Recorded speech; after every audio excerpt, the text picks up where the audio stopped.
Saya pernah didebat sama salah satu kelompok ormas tertentu. Apa alasannya orang NU kalau megang istrinya itu kok batal gitu.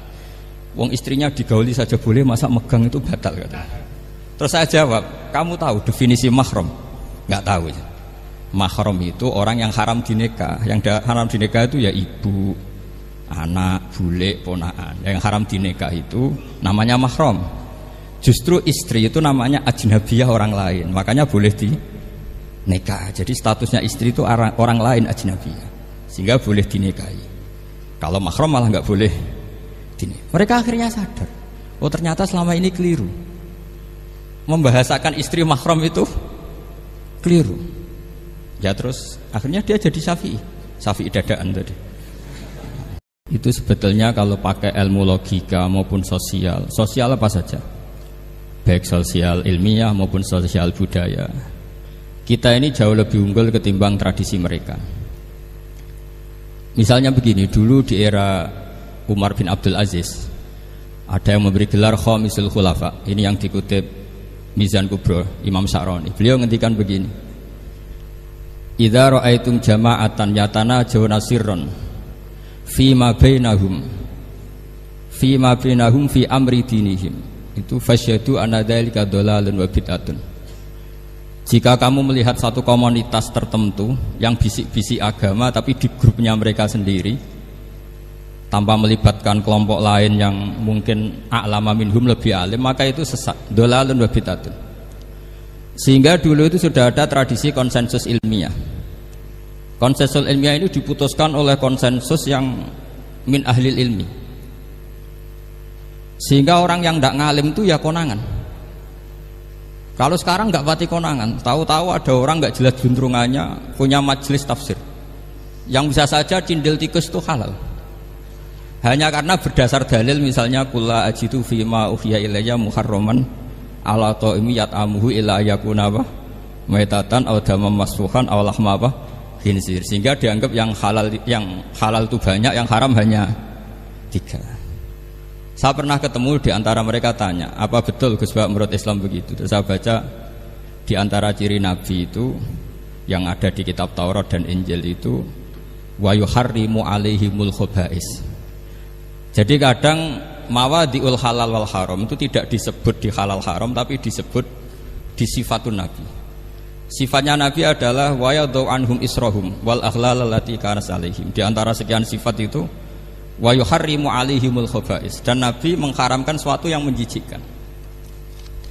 Nah kira-kira itu cindil tikus itu kalau sampean dakok di ruang tamu jijikkan enggak? Ya jijik, ya sudah haram saja kata saya. Akhirnya sebagian mereka ya tobat, mau ngaji sama ahlinya. Dulu ketika Imam Malik ngarak Muwatta itu beliau ngendikan, dan ngendikan itu saya hafalkan. Ini ada di kitab Al-Manhalul Latif, juga dikutip Gus Najih dalam kitabnya At-Tajridul Musaffa. Aradtu kitab bihada ala sab'ina faqihan min fuqaha il-Madinah fakulluhum wato'ani fasamituhu al-Muwatta. Kitab ini sudah saya tasihkan ke 70 ahli fikih di Madinah, kemudian semuanya setuju, fakulluhum wato'ani, semuanya sepakat, fasamituhu al-Muwatta. Maka kitab ini saya namain al-Muwatta, yang disetujui. Sehingga kita tidak boleh menjadi orang-orang alim humul sendiri dewean terus dikultuskan santrinya, serambutnya gondrong, terus muridnya jari dulang Nabi Khidir, sekambine kok kali Jogo itu, terus terkenal wali itu. Ini kalau kita begitu bahaya. Makanya saya senang model pendidikan Anwar. Ilmu itu dikonsensuskan. Siapa yang alim ditakrib, di mu'in, ada debat, ada macam-macam, sehingga yang terbaik baik secara ilmu maupun perilaku dituakan. Ini penting. Kalau ilmu tidak dikontrol itu repot. Saya berikan contoh betapa kita lebih kritis ketimbang tradisi di kampus. Saya pernah didebat sama salah satu kelompok ormas tertentu. Apa alasannya orang NU kalau megang istrinya itu kok batal gitu. Wong istrinya digauli saja boleh, masa megang itu batal gitu. Terus saya jawab, kamu tahu definisi mahram? Nggak tahu ya. Mahram itu orang yang haram dinikah. Yang haram dinikah itu ya ibu, anak, bule, ponakan. Yang haram dinikah itu namanya mahram.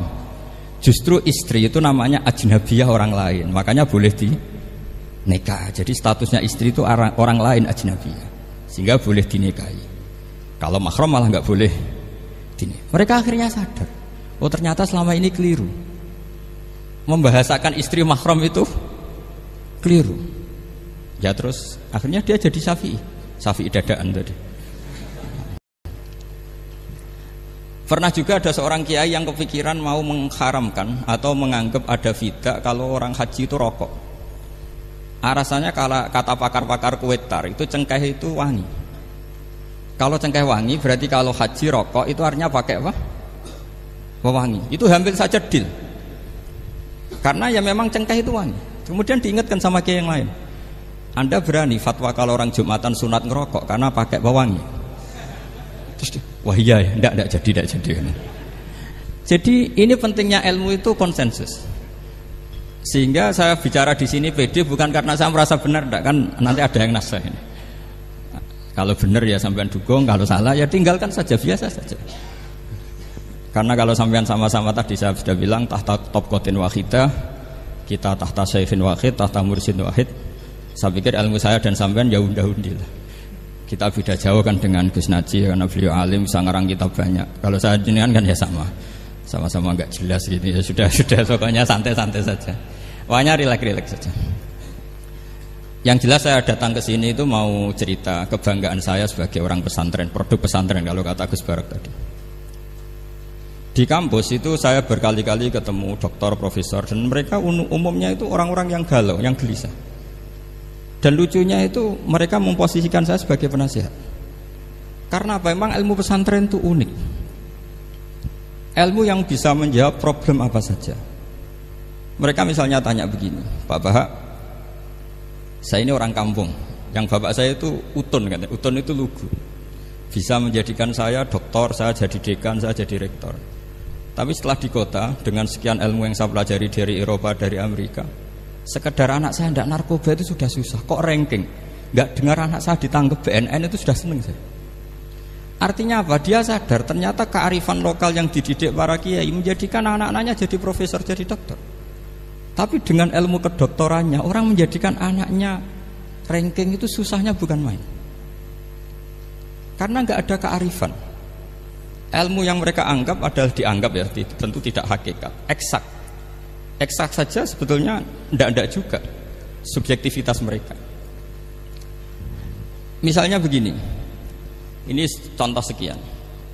Pernah saya lomba cepet-cepetan matematika. Kalau saya kan pernah dimintai konsultan sebagai badan Basnas Nasional. Mereka kalau ngitung ya zakat tijarah itu 2,5%. Mungkin zakat ziroah berapa? 10% atau 20%. Kangkang yang di sini tak pikir itu mesti bingung karena gaya poro gabet itu mesti raiso. Dan mereka tak tantang, coba jenengan bikin poro gabet, saya pakai matematika pesantren. Itu cepet saya. Karena matematika kita adalah matematika ummi. Ummi itu orang Arab, ummiyin. Enggak usah diterjemah apa, ya sudah ummiyin saja. Ummiyin itu keibu-ibuan lugu. Jadi kalau nggak bisa itu ya terlalu. Misalnya 2,5%. Kalau kita bilang kan rubul usur. Ya sudah 1.000 itu diusurkan dulu menjadi 10. Setelah 10 itu kan misalnya ya 1.000 berarti usurnya 100. Ya kan? Setelah 100 cari rubuknya berapa? 25. Berarti setiap 1 juta 2,5% adalah 25. Mereka masih garap poro gabit, saya sudah cepat 1.000 usurnya 100, rubuknya 25. Namanya rubul usur. Begitu juga misalnya kita punya aset 100, nisful usurnya 10, nisfunya berarti 5. Itu rasa poro gabit cepat ketimbang sampean poro gabit 2,5% kan suwi. Terus dia tanya, Pak matematikanya kok cepat? Dapat ilmu dari mana? Pernah kuliah di mana? Ya saya ngaji di Sarang sama Mbah Mun, terus saya ngaji beberapa ilmu. Nah, kelirunya rata-rata santri itu faro itu ya ora seneng. Nah, bulat. Nah ini cerita saja. Jadi kita bisa membuktikan ke khalayak ramai kalau kita tidak kalah. Khawarizm Al-Jabar terkenal di Barat, Avicenna atau Ibnu Sina itu ya dengan ilmu-ilmu umum. Dan mereka fasih sekali menerangkan ilmu medis, ilmu apa, fasih sekali. Sehingga ketika sekarang teknologi katanya adanya di Barat, di Eropa, sebenarnya mereka itu kagum sama Islam. Karena mereka ngakui Bahwa di antara ilmu itu dari Islam zaman Khawarizm, zaman Al-Jabar, zaman Avicenna, zaman Ibn Rus dan sebagainya.